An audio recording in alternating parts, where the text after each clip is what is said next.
very beginning. We're going to use the piano this time. Here we go.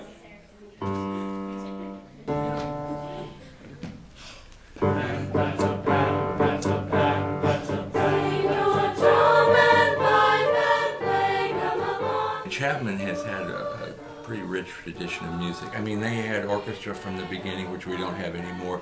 But like when we came, for this small of a town. Yeah. Well, but it was the county high school. Oh, okay. So people came in, and when we came, there was a full-time piano teacher. Really? Mm-hmm. And so she bought that piano, went back to the Baldwin factory, I think in 1966 or in the 60s. I'm not sure.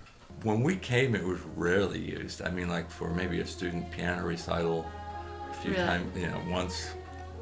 And so I used it all in all the choir concerts. Mm-hmm.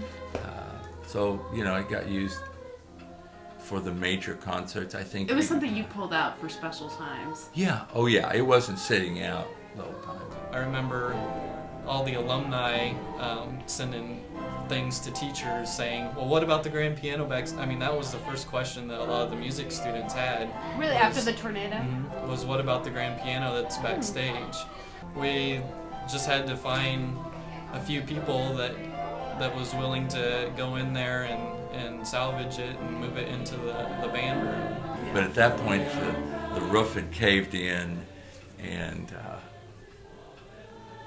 there was a fear probably of, are these walls going to fall down, type of thing. So officially, you were not supposed to go in any of these places. I mean, like for them to allow us in, and if something happened, they would be liable for that, and that wouldn't be good.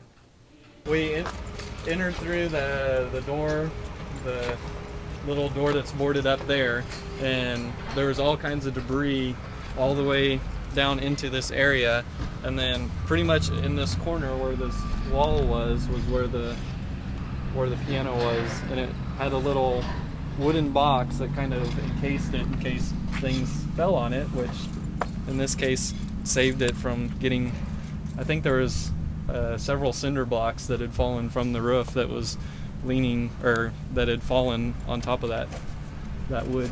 But where the way that the ceiling fell, it kind of did an angle from the top of the roof. So in this little corner, I mean, you could look back from the door and see that you could see where the piano was, and I even took a couple pictures of all the way back into the backstage area, and you could see where it was and the angle, the slope of the roof, and how it had came pretty much kind of down right onto the stage.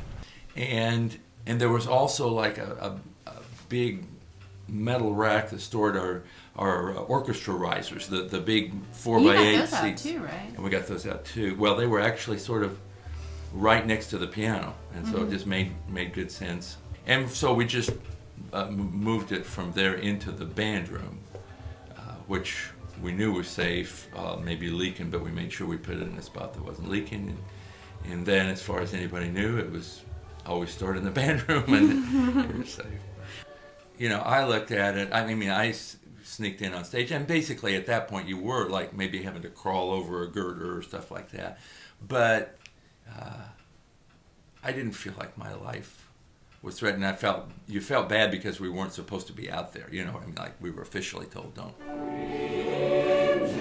How long has it been in here then? Well, since the beginning, about the first month of school. Okay. I mean, when we moved in, everything was crazy. There were people that didn't have classrooms. And, this was still in the backstage area, along with the electric company's cart, and costumes were everywhere, and tuxedos were everywhere. Yeah. And like I say, we didn't want it to get piled any deeper. So one day during class, don't know if Chapman's Workman's Comp covers any of that for the boys who got squished, but they put it on its side, put it on a 3x3 dolly, and rolled it in through the door. Wow. It hasn't been tuned. Yeah. So how is it holding up then right now? Does it need a little love? It's a love. Yes, it needs to be tuned. And it's not like it's that incredible a piano. It's a good piano, but it's a nice asset for the school to have.